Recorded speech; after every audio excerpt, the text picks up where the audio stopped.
Good morning. Welcome. This is Angela Coulter, your consciousness transformation and ascension guide and originator of Trinity Energy Progression, bringing you this week's Living the Shift. And what we're going to talk about this week was a good one that came up in conversation with someone I know about, and this comes up a lot, which is, I just want to pull this up in case I have any comments here. Boop, here we go. So I have this conversation with many because this is something that we have a lot of judgment about. And I don't mean that in any way. That came up into this again every time. So it's something that happens a lot with spirituality. And we get into this whole idea and expectation of what things are supposed to look like, how we're supposed to be. And then time and time again, there's these problems with throats, right? There's laryngitis, there's throat infections, there's stuff in the lungs or whatever. And it has to do with not speaking your truth. And I spoke with somebody the other day and they said, well, I need to work on being able to speak my truth and being more authentic.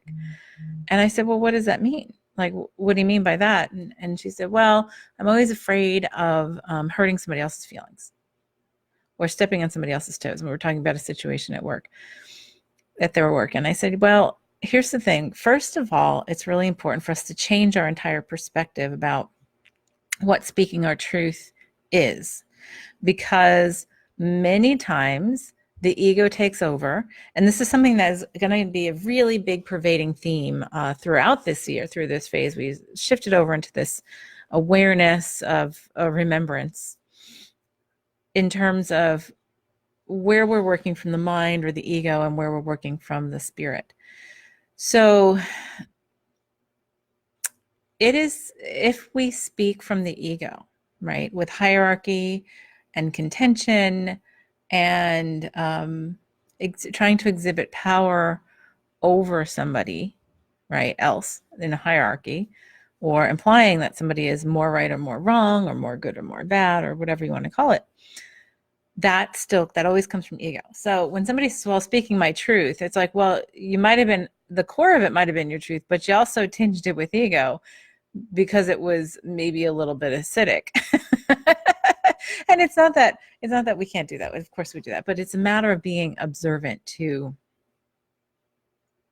whether or not we would be able to be honest and still do so in a place that can be honored without being shut down. So here's the challenge. When we come from the ego, when we talk about things like that are sensitive, right? And this happens a lot with people that that we're very close to, like our spouses, our significant others, our children, our parents. There are all these expectations that are underlying. There are these beliefs that we have to be nice to them. We have to preserve their feelings, or we don't want them to blow up. So then we act a certain way. So then we hold our tongue. We don't speak our truth. We act the way they want us to because it appeases them. And we believe we're supposed to appease them to be loved or accepted or whatever as part of the family, right? This happens all the time. We don't say things because and I tell people all the time, I see clients that are couples. I see a lot of couples. Over the years, I've seen a lot of them. In fact, I have an entire book to write about that. But my MO is that I will not see the couple together. I will only see them separately, because no matter how much one loves each other, they love each other, they won't be 100% honest with the other one in the room when they're talking about interactions with their relationship and all that kind of stuff, because A, they're afraid to hurt each other's feelings, B, they don't want to sound contentious, or C, they don't want to put themselves in a vulnerable spot and make the other person think badly about them, right? This is all like ingrained stuff. So when they're separate from each other, then they tend to be much more authentic and I always say the authenticity is very key, because to get to the authenticity, right? That's the only time that we can really change what it is that's holding somebody back, right? Is getting to that authenticity. And if we're going to be putting ourselves into roles or expectations or egoic judgments or whatever, that's going to be the challenge that we have in terms of connecting heart to heart and really getting down to the core of whatever it is that they're seeing me about. So I get this comment a lot, though, is like, well, I can't really be myself. I can't 100% be authentic. How can I speak my truth without hurting their feelings? It's very different from what they would expect. So this is a conversation I have all the time. And I've had many, many times over the past decade in terms of how to speak from higher consciousness authentically and get beyond the fear of hurting somebody's feelings or, good morning, Laurel, or being, without hurting somebody's feelings, without the fear of all that kind of stuff. And I'll tell you the first step to make. The first step to make is a commitment to yourself that you will always come from unconditional love. And unconditional love means beyond the ego. So the thing is to watch our words, to listen to ourselves, to be observant to ourselves. So that's a big step to begin with. The big step is be observant to your words and thoughts, because when you're saying you should, you shouldn't, you can't, you must, you, that's all projecting. I can think of the word projecting. And usually that's ego, and it's not looking in the mirror at yourself, right? So coming from authenticity and coming from unconditional love, because coming from authenticity is truly remembering how to come from unconditional love for the self, right? And to do that is embedded where, like I'm always going to come back to this in almost every week, unconditional love for the self. Practicing unconditional love for the self. Coming to the place of saying, I am worth this. I am worth being authentic. I can do so because I love myself, and I can do so from a place of unconditional love and wholeness. And from there is where I commit my core to be and do, right? So when we've practiced that, and it is a continuous practice because we are very not used to this. We're used to very unconscious speaking. We're used to very unconscious communicating. And we say one thing, we mean another. I mean, texting is crazy when it comes to how miscommunications happen all the time, because we only sort of like half connect. We only like half engage. And so the thing is, first of all, it's committing to unconditional for yourself, right? Committing to communicating from unconditional love, from a space of unconditional love. And when you commit to that, it's committing to being observant of your own space and where you are in that moment, and stepping back before you speak and before you say something, and checking with what? With your guidance. We talk about this all the time. Always step back and ask your guidance. Is this for me to say? This is something, it's interesting. I've had this many, like countless times over the past 10 years. Or since I've been practicing this stuff. And I get some guidance to say some pretty challenging things, some things that the ego judges as challenging to present to somebody. And I will always step back, and if I'm surprised or feel something like some kind of stirrings from the ego, I'll step back and be like, okay, is this what I am to say? Is this what is to be communicated here? And if I get yes from guidance, not from the ego, because if it's the ego, it's like, oh, hell yes, that person, da-da-da-da, you got to tell them this and they should do this. That's all ego, so that's the observance, right? But when we step back and say, so is this for me to say? You know what? I can't tell you how many times I've gotten no. Nope, that was just for you to know. Because from that, you can help them see something else. You can help them see this other perspective or whatever. Okay, and in terms of a session, or even just being friends or connected. I have had many situations, and I was testing myself for this, or pushing myself to this for a very long time, was how to get to a place where I can be that strong in my own conditional love, my own unconditional love, my own guidance, that I will trust what I'm guided to say, and trust that it is guidance, even if it sounds icky to the ego. I can't think of a better word. So when you come from a place of unconditional love and you commit to that, when you step back and ask your guidance, is this for me to say? There are many times I've been guided to say something that I would have never thought of saying to someone. And all I was being pushed to do was like sort of put a message in front of somebody that they needed to see to change their perspective or direction on something. That's not my job to judge. So when I do that, right, sometimes often I was very surprised at what the answer, like the response to that was. And sometimes it triggered them, sometimes it hurt them, sometimes it got them angry. But more times than not, they would step back and be like, it would sort of shock them or make them think and say, oh, you know what? I need to see this differently. Oh, I can see what you're saying. Or they'll step back and just sort of like let that process. So the thing is this, and the other part is, as we come into a place of unconditional self-love, we come into a place of unconditional self-responsibility too, which means that you can't make me feel differently. You can't make me feel any differently than I choose to feel. So you can't make me feel bad about myself. You can't make me feel angry. You can't make me feel ashamed. Only I can allow myself to feel ashamed. And when we take that full self-responsibility, then we stop talking with projections. And what I mean by projections is saying, well, you made me do this, or you made me feel terrible, or you made me cry. When we feel that, one of the steps to take, and this is an exercise, it's funny, last week I talked about this too, is an exercise in a class that I teach, Trinity One Self-Mastery. One of the steps of habits that we go through changing is that into that self-responsibility for everything, especially in relationships, to be able to step back and say, so why do I feel this way? Why do I care? Right? There's an exercise that you just write down what bugs you about somebody, what's bugging you about somebody. And then you ask yourself, why? Why do I care? And then you write it down and you keep on going down until you get to that place of what I call self-responsibility of saying, when this happens, it makes me feel unworthy.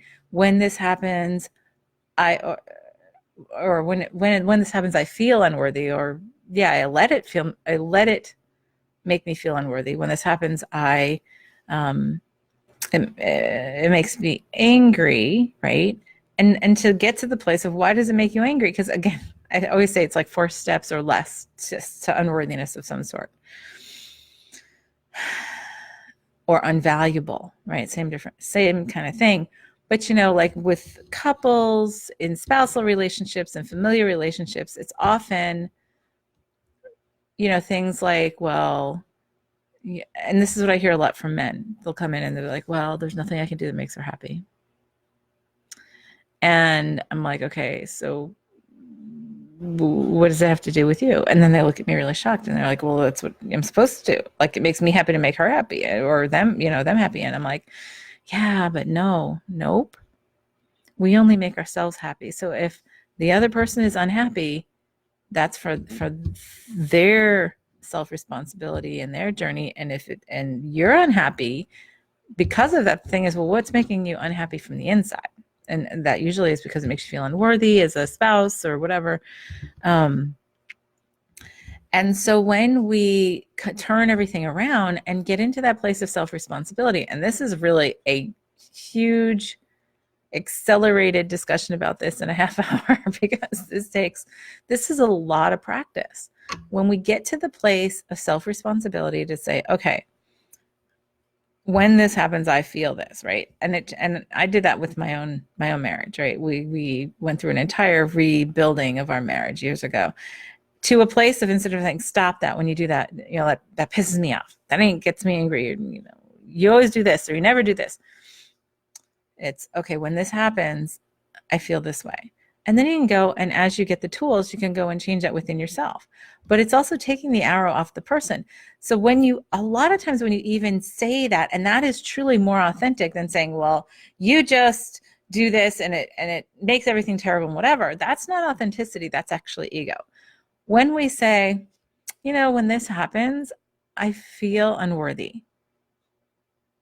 Like, that's authenticity. When we get into a situation where we would like to speak our truth, a truth about something, and it might be contentious, the thing is back up into unconditional love, to commit to unconditional love, and to ask guidance. Well, give me the words. Give me the words that will be clear and free of ego so that I can simply state my truth. And when you do that, it's amazing how clear it can come. And yes, will you hurt somebody's feelings? Sometimes you might, but it has nothing to do with you. It only has to do with them and where they are. So it might come across. So even when you're not coming from ego and you're just coming from authenticity and that, and that guidance, right? Of, well, this is how I see it. This is how I understand it. This is how I feel around this. Oh, excuse me. The underlying things to all of that, the underlying feelings to the other person are the expectations, or, oh, they let you down, or that they feel like that it was implied that they failed or that they were wrong or whatever. That's where they are. I have just learned to restructure my speaking. Good morning, Gloria. I've learned to restructure my speaking through guidance and through that authenticity and that commitment to say, okay, if I can hear the ego just like, rah, rah, rah, rah, and I can't say I never do it. It happens. Even though I commit myself to be conscious about it before the stuff comes out of my mouth, but it happens less and less, and it's not that often. And usually it's such a surprise, and it feels icky. It's so funny because you get out of the habit of it. And then if you start doing that, it's like, oh, well, yeah, that doesn't feel good. I'm going to step back and then do some self-nourishing and look at that and change that within myself, and then maybe step forward again. So that's something to look at when we are speaking and communicating with each other. And, it changes the whole energy around communications, because it stops us from the egoic projections. And it just it stops us from only saying certain things because, we're going to hurt somebody else's feeling. That's sacrificing yourself, and that's sacrificing your own truth. You can say, this is not, and I have worked with many couples through this. This is not fitting into my bigger picture anymore. This doesn't serve us anymore. And I'm not saying it's only that I'm talking about, like I said, there are situations like with work, and anytime you're working with somebody else or interacting constantly with somebody else, there is the key of being able to be authentic. And yes, will they sometimes get very angry and walk away? Yep, because that only has to do, again, with what's inside of them. I'm trying to think of some examples. The woman that I was speaking to the other day where this came up, it was talking about things that she was singing at work that she sort of doesn't say anything about because she feels like her voice isn't heard, right? And so then what happens is then she just doesn't have her voice heard even more, because then she doesn't say anything. And so how do we change that, right? Because she's like, well, I've already talked to the supervisor about this, and they've said something to my coworkers, but they don't really, employ it. And it really bothers me because it affects the client. And I'm like, okay, well, you can say something to your coworkers.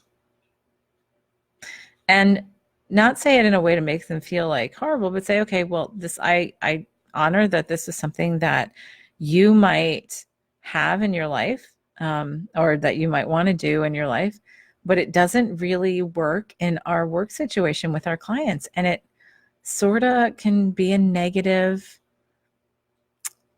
influence on the clients. So you might want to consider maybe just changing that pattern to something when the clients aren't around, or whatever, if that's your choice.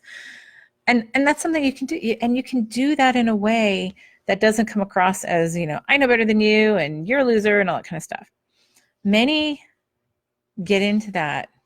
And especially, so like that happens at work a lot, and it happens at home a lot with our significant others, with our kids and with our parents, with our family, with our spouses.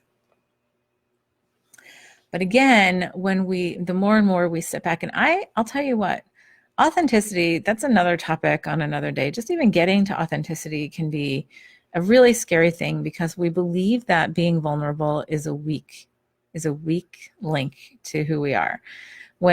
It's really quite the opposite. When we can come from a place of self-love, when we commit to that, when we commit to coming from a place of unconditional love and to speak beyond the ego, to speak in clarity and truth, we do so with self-responsibility, and then there's nothing anybody can take away from us because we just put it out there and be like, okay, this is it. This is how it is. And you can take it or leave it. It's not going to affect me. It's not going to make me feel badly. It's not going to make me feel worse about myself. It's not going to make me feel better that I hurt you or made you feel this way. Sometimes that's what happens when a relationship breaks up or whatever. And that's sometimes the most challenging thing, especially because we're coming to this place of a much higher consciousness, much higher awareness. And there are many relationships that I've worked with that were breaking up, that what one was ready to move on. And the biggest challenge was, how do I tell them? Because it's not like, we have a horrible relationship. It's not like, they're beating me or abusing me or anything like that.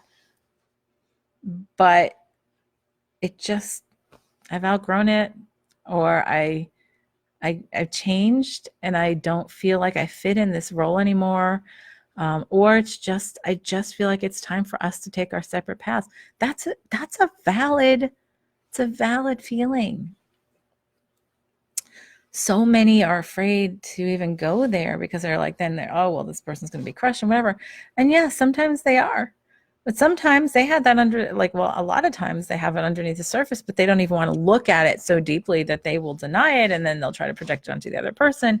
And then they just keep on breaking things. Everybody will just keep on subliminally breaking things until something works and sticks. Well, why do we even have to get to that? Why can't we just be authentic? Why can't we just step back and say, you know what?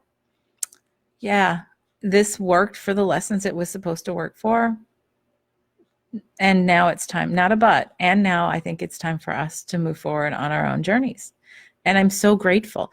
Like, how does that come across as so different, right? We try to push ourselves to points of no return because then it doesn't make us feel as bad.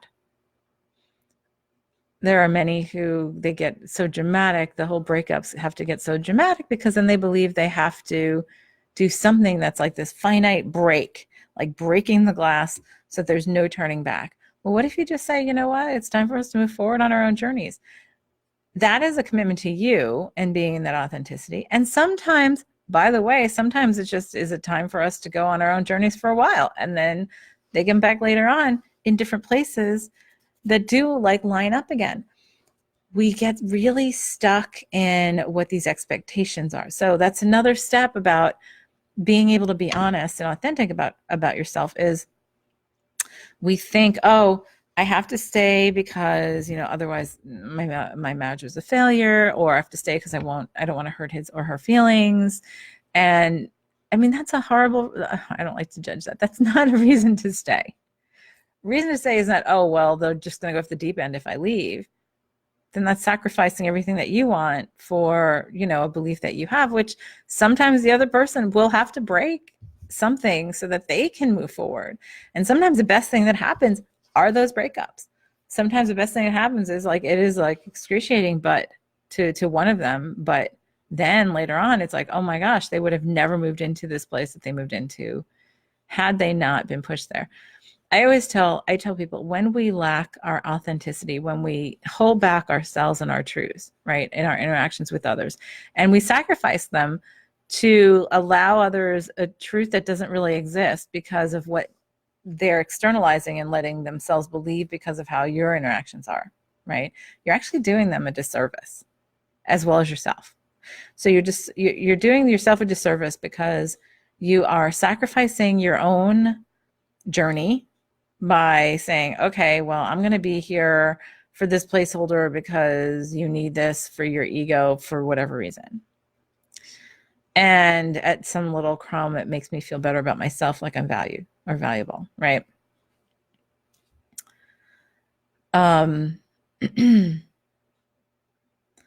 And for the but what many don't realize is as we continue to take on stuff for other people, it actually prevents them from completing the lesson themselves. So then what happens is, even if they don't finish that in this life, they will probably come back in another life and do it again. And some people say, oh, well, that's just easier because then I don't have to see it. It's like, well, then that's just ego right there.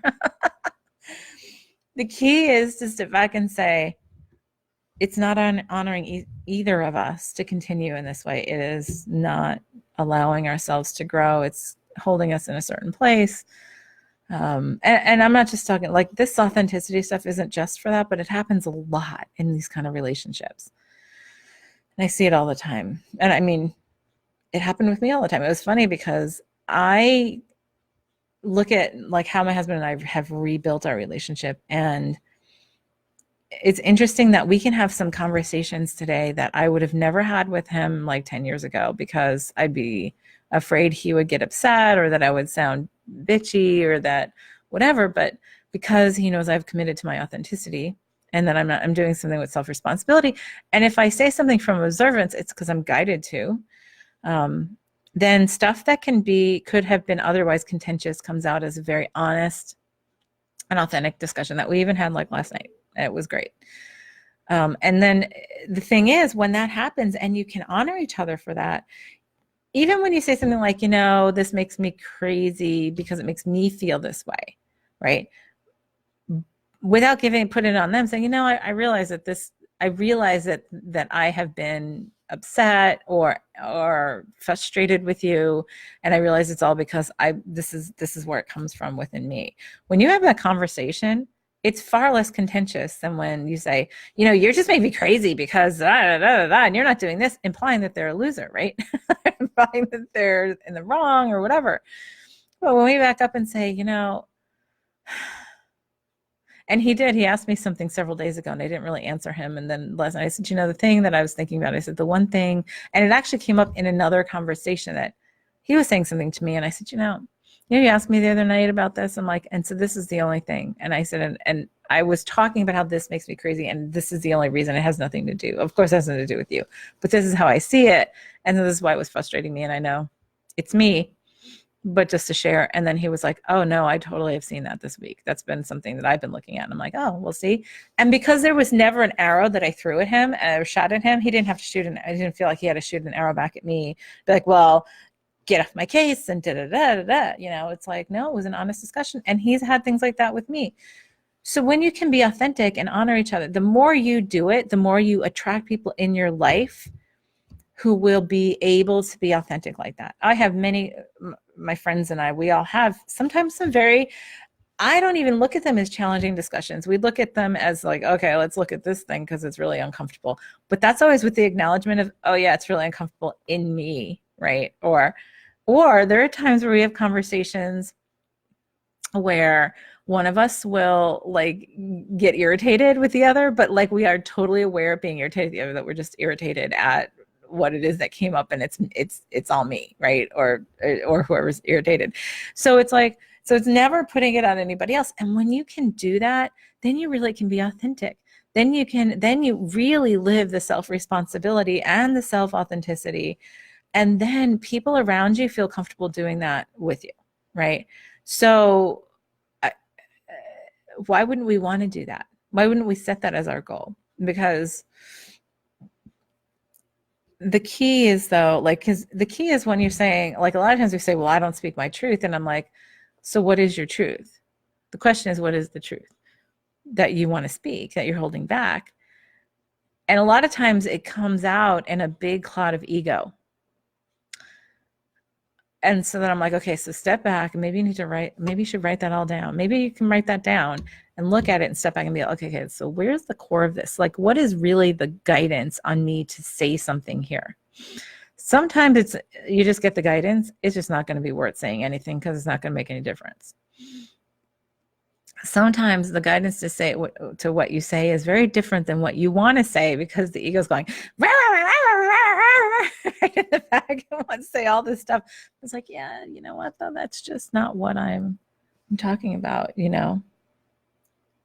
Okay, so Gloria says, you're right. Oftentimes the lesson is learned and time to move on. People come and go in our lives for many reasons, learn the lesson and move to the next level. Yeah, I apologize. I'm not getting any comments here up on the screen. Actually, let me see. Now I am. Ah. But yeah, so when we start acting from that place of self-responsibility and self-awareness, then we stop worrying so much about hurting others' feelings, because sometimes their feelings are going to be hurt whether you intend to or not. Whether you intend to do it or not, it doesn't even matter. There are sometimes in my life I've said some of the nicest things with the intention of being really, nice and loving, and it really offended or hurted somebody in ways that I had no understanding of, because I just had no understanding what they were going through in the moment, right? So if I trust my guidance to give me the words that are perfect for the situation, even if I don't understand the words that come, like how they come and why they come that way, often it addresses things that I'm not even consciously aware of is going on with the other person. So then a lot of times it actually can just be, even if it's uneasy, right? It's, at least it's authentic.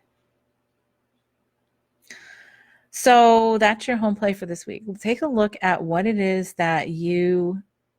where you are not being authentic in your communications, in your relationships, in the interactions that you have, and why you're holding back. A lot of times we fear what people are going to judge us about, like, well, if I say this, people are going to think I'm crazy or weird or whacked or whatever. Or they're going to think I'm a witch. That's the whole thing with like this kind of discussion, or, energy stuff or visions or anything like that. Often we want to push, especially when we do this kind of work, like many start to say, oh, well, I see this and da da da, and I see this for you, because that's like this underlying egoic need, by the way, of I need to tell you how much more I know to help you so that you value me more. Versus, so I see this, ask my guidance. Is it something for me to tell the individual right now? 9 times out of 10, probably 19 out of 20 times I get no.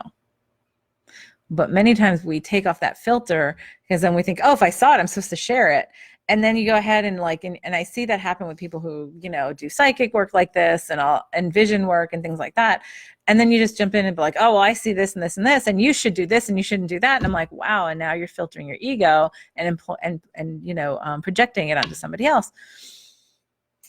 So the key is always step back and listen. Is this for me to say? If it is, then give me the perfect words from a place of unconditional love. Commit yourself to unconditional love for yourself, and coming from unconditional love with your words. Look at where you're not doing that in your life, and just actually listen to your words. Take the time to listen to how you speak and when you talk to others about things that are closer to the heart for you, and see if you can massage it in a way to commit to coming from that different place. And committing to yourself, even if the ego finds it uncomfortable, committing to being authentic and honest, even if it's just one thing that you have held back in the past. So on that, I'm going to let you go. Thank you for joining me. Have a great week. We'll see you next time. This is Angela Coulter on this week's Living the Shift.